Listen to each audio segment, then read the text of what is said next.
सोचिए, हजारों साल पहले मिट्टी की गोलियों पर ज्ञान लिखा जाता था और आज हम अपनी ही अंदरूनी घड़ी के विज्ञान को समझने की कोशिश कर रहे हैं।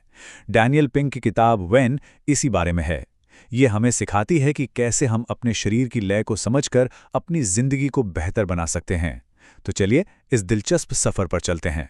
हम सबने ये महसूस किया है ना?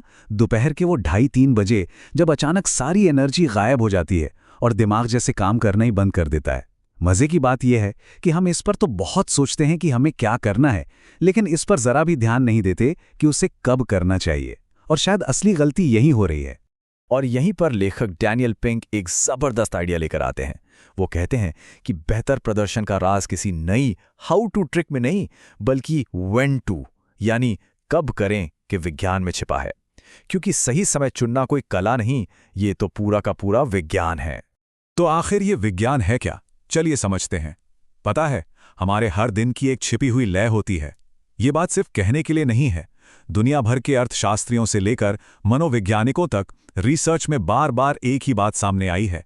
हमारी मानसिक क्षमताएं दिन भर में एक तय पैटर्न में घटती बढ़ती रहती हैं। इस पैटर्न के 3 हिस्से हैं। पहला है सुबह का पीक, मतलब वो समय जब हमारा फोकस एकदम टॉप पर होता है। फिर आती है दोपहर की ट्रफ, यानी वो ढलान जब एनर्जी सबसे कम होती है। और फिर दिन ढलते ढलते आती है रिकवरी, जब हमारी क्रिएटिविटी, हमारी रचनात्मकता फिर से जाग जाती है। लेकिन कहानी में एक ट्विस्ट है। ये पीक, ट्रफ और रिकवरी का पैटर्न हर किसी के लिए एक ही समय पर नहीं होता।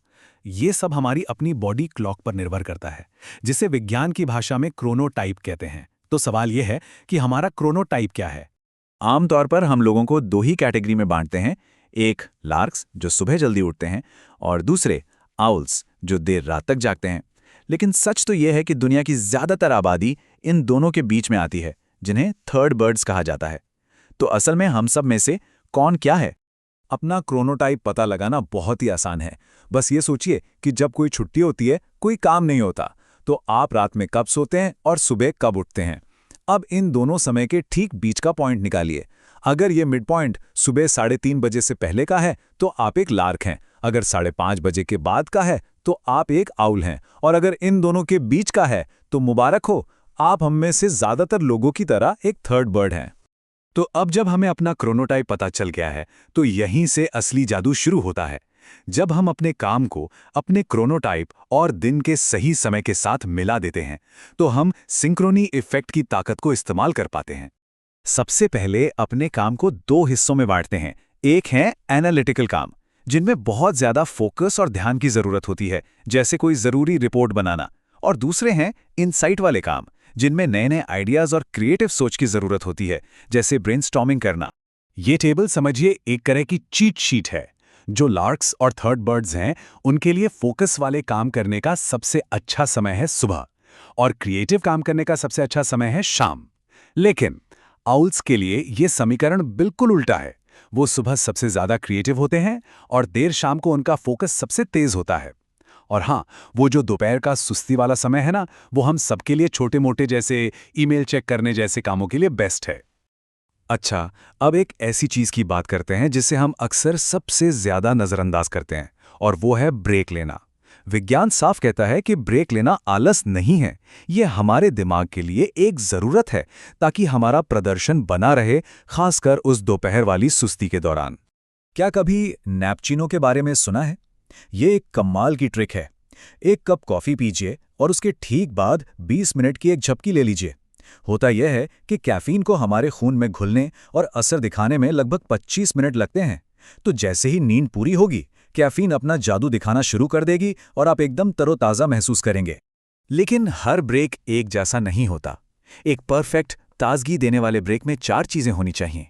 आप एक जगह बैठे रहने के बजाय थोड़ा चलें फिरें। अकेले रहने से बेहतर है किसी के साथ हों। अंदर से बेहतर है बाहर प्रकृति में हों। और काम से आधा अधूरा नहीं, बल्कि पूरी तरह से डिस्कनेक्ट हों। मतलब किसी दोस्त के साथ पार्क में थोड़ी देर टहलना शायद दुनिया का सबसे अच्छा ब्रेक हो सकता है। तो चलिए अब तक जो कुछ भी हमने सीखा है उसे एक साथ जोड़ते हैं और एक ऐसा एक्शन प्लान बनाते हैं जिसे हम आज से ही, बल्कि अभी से अपनी जिंदगी में शामिल कर सकते हैं। ये एक बहुत ही सरल 5 स्टेप प्लान है। सबसे पहले अपना क्रोनोटाइप पहचानिए, फिर अपने कामों को एनालिटिकल, क्रिएटिव और एडमिनिस्ट्रेटिव में बांटिए। अब इन कामों को अपनी एनर्जी साइकिल के हिसाब से दिन में सेट कीजिए। दिन में कम से कम 2 अच्छे ब्रेक्स जरूर शेड्यूल कीजिए और आखिर में दिन खत्म होने पर अपनी कोई 3 छोटी बड़ी उपलब्धियां जरूर लिखिए। इससे मोटिवेशन बना रहता है। तो असली बात यह है कि ये सब ज्यादा घंटे काम करने के बारे में नहीं है। ये तो उन घंटों में ही ज्यादा स्मार्ट तरीके से काम करने के बारे में है, ताकि हम कम थकें और ज्यादा हासिल कर पाएं। ये दिन के छिपे हुए पैटर्न का फायदा उठाने जैसा है।